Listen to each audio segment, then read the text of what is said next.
Hello friends, welcome to Tax Updates and good morning.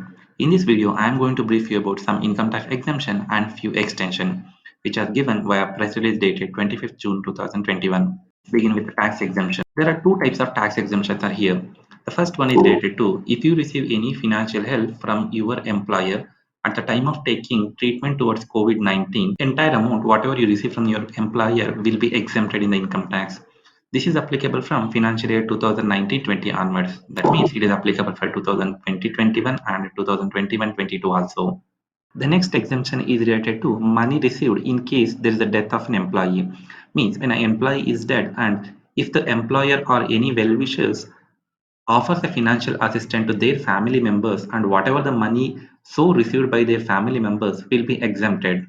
So however, there's an exemption has been mentioned here. When the money is received from an employer of a deceased person, then there's no limit. The entire amount will go exempted. However, if it is received from any person other than an employer, then the maximum limit for exemption is 10 lakh rupees. If you receive any amount more than this limit, then that will be subjected to tax. Now comes the extension. There are approximately 15-16 extensions have been mentioned in this press release. However, these are the important extensions. Let's discuss one by one. The first one is related to statement of deduction of tax, that is TDS return.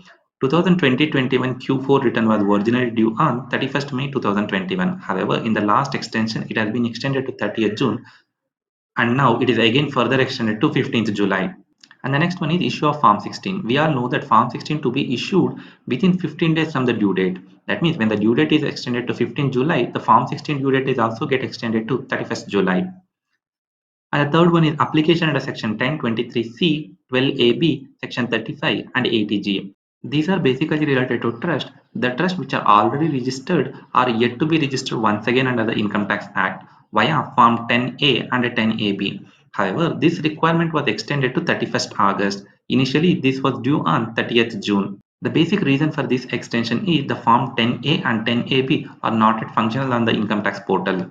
And the next section is related to compliances under sections 54 to 54GB. These are related to exemptions in capital gains. So these sections provides various reinvestment opportunities so that capital gain will be exempted from tax. However, this section contains various timelines. That means the money to be deposited in capital gain account scheme within 6 months or the property to be purchased within 2 years. However, if any of those time limits which are falling between 1st April to 29th September, they shall stand extended to 30th September. The next extension is related to Form 15CC. This is the form to be submitted by bankers to RBI. This form contains the details of foreign remittances. So this form usually submitted on quarterly basis. For the first quarter of 2021-22, this was due on 15 July. Now it has extended to 31st July. The next extension is related to Vivad Se Vishwas. We all know that it was introduced quite a long back. However, this is keep on extending. It has been extended once again.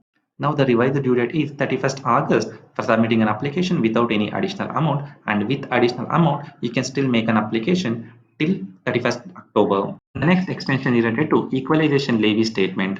So these are to be submitted in Form 1. This is extended to 31st July. The next extension is related to uploading of declarations of 15G and 15H. So whoever receives this declaration in Form 15G and 15H, they have to submit to Income Tax Department on quarterly basis. However, now this is extended to 31st August. Next extension is related to submitting Form 34BB under Section 245M. This Section 245M talks about withdrawal of application made before settlement commission. According to this section, the application to be withdrawn within 3 months from the date of making an application. However, if any of such due date is falling between 1st April to 27th June, then assessee can still withdraw this till 31st July. Next extension is related to linking of Aadhaar to PAN. So this was originally due on 30th of June. However, now this is further extended by 3 more months. That is, now you can link your Aadhaar to PAN till 30th of September.